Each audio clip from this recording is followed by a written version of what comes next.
I've probably shared this before in some other sermon, but many years ago I saw a bumper sticker that said, "The one who dies with the most toys wins."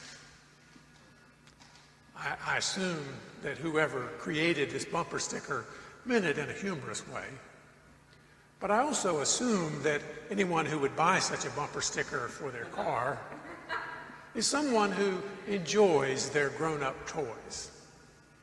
The list of potential grown-up toys is seemingly endless. Sporting equipment would seem to qualify as a kind of grown-up toy. There are people that spend all kinds of money on tennis rackets, golf clubs, bicycles, running equipment, that's my favorite, snow skis, and on and on and on. And then there are actual toys. There's video games and remote-controlled airplanes or drones. And then there are the really expensive toys, sports cars, boats, motorcycles, ATVs, and so on. I've owned my share of toys over the years. I used to water ski and fly fish a lot, and I have a closet full of running shoes. Over the years, I've owned 6 different motorcycles. And these toys have brought me enjoyment, fun, thrills, adventure, a sense of accomplishment. But are they the key component of what makes for a good and meaningful life? To say that whoever dies with the most toys wins, even in jest, is to imply that acquiring things is what makes life good and secure and meaningful. And to some extent, that is the message that our culture sends us. If you get enough things, you will be happy. You will be content. To which Jesus replies, one's life does not consist in an abundance of possessions. So what does it consist of? If it isn't an abundance of possessions, what is it that makes for a good life? Another way of asking the question is to say, what is it that makes one truly human and fully alive?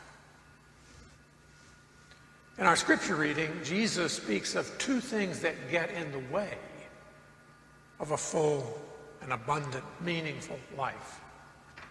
The first is all manner of greed. And the second is not being rich towards God. But negatives often don't make the best guide for living. So what if we just turn them around into positives and say, be generous and be rich towards God? But what exactly does that mean?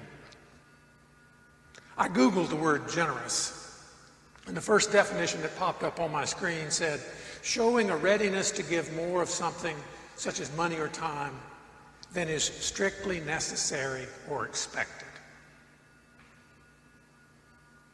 Truly generous people are a joy to be around because their giving is not calculated. It doesn't come from any sort of cost-benefits analysis. It is simply something they enjoy doing.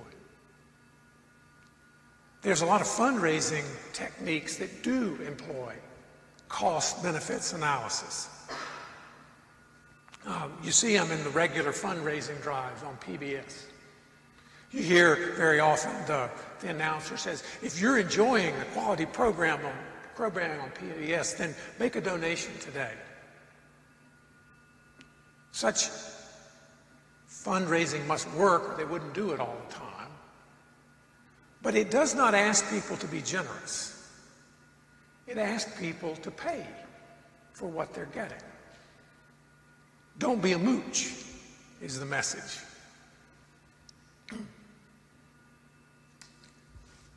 Cost-benefit analysis keeps the focus on oneself. Am I getting something? Is this making me feel good? And if so, well, maybe I'll pay for it. But true generosity is different. Generosity is not focused on the self. Generosity goes out from the self. It goes out towards the other. Generosity sees a need and wants to help. Generosity sees the other and wants to make them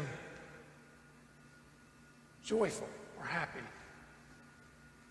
Generosity has something and wants to share it.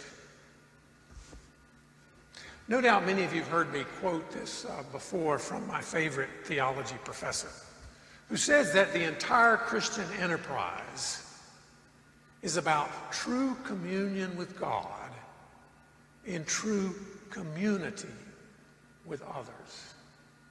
Both communion and community require a going out from self. And very often generous people, even those who are not religious, are very good at the community part. Community often doesn't really exist without generous people to help build it. Every church has generous people who love to take food to people in need, who enjoy going to visit people and giving them rides to the doctor, who make sure there's enough money for the youth to go on the mission trip, who ensure that the ministries of the church continue. Generosity is the glue that holds community together. And generosity is not necessarily the product of having a lot, of being well off. Some studies have shown that people of limited means tend to be more generous. Generosity is more of an attitude than it is having a lot. It doesn't take an abundance to be able to share. We have welcome table guests who bring food items for our free little pantry. They don't have a lot, but they want to share what they have. And if you trust Jesus, then they are more fully alive and fully human than some others are. Now, along with being generous, Jesus also speaks of being rich towards God. This is the other half of true communion with God and true community with others. But what exactly does it mean to be generous to God? It's not like God needs anything. How are we to be generous to God? What exactly are we to do to be rich towards God? Now, it's true that God doesn't technically need anything. It's not like God would run short of cash and need us to bail her out. But God does seem to need, or at least want very much, to have relationship with human beings. And for Christians, that comes about through Jesus, God in the flesh.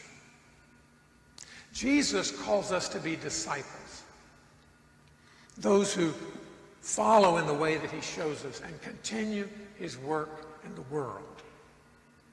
And to be rich towards God is to be generous towards this work of discipleship. And that takes many forms, including sharing financially with those organizations that are doing God's work in the world, with sharing one's time and energy with the ministries of the church or of other groups that are doing God's work in the world. Earlier this year, Will Packard, who's an elder on our session and also the treasurer of the church, made a suggestion to the session. He noted that we had produced a surplus of around $30,000 in 2021. And this happened because of the generosity of the members, even in a time of pandemic. And it also happened because we were not quite fully staffed. Typically, such monies go into a holding fund to be there when those years show up when we have a deficit. And over the years, that fund has acquired about $150,000. In a time when church budgets are under strain, and with an older building that often needs expensive repairs, it makes sense to have a rainy day fund with monies available to be spent. But Will suggested that we take half of that surplus and do something different with it. We should ask each ministry team to take a portion of that surplus and engage in some sort of ministry that they would not have been able to do using their budget. We would use the monies for things we couldn't have done otherwise. And the session unanimously supported the idea. Now, you've heard probably already about the Back to School Bash. That's one of the ministries being funded with what we're calling the Abundance Fund. And I think that this fund is a great example of what it means to be generous towards others and rich towards God. We could have kept all this money for ourselves. And there are things which are needed that the money could have funded. But instead, Will encouraged us to take the abundance that we had and share it. To be rich towards others, generous to others, and generous in the work of God. We live in a culture that constantly reminds us that we need to use our abundance to acquire lots of things. Toys, better cars, bigger houses, and so on. But Jesus invites us to discover a fuller and more abundant life by giving of ourselves, by caring for others, and giving ourselves to the work of God in the world. And I think that our generosity towards others and towards God is one of the most important facets of Christian spirituality.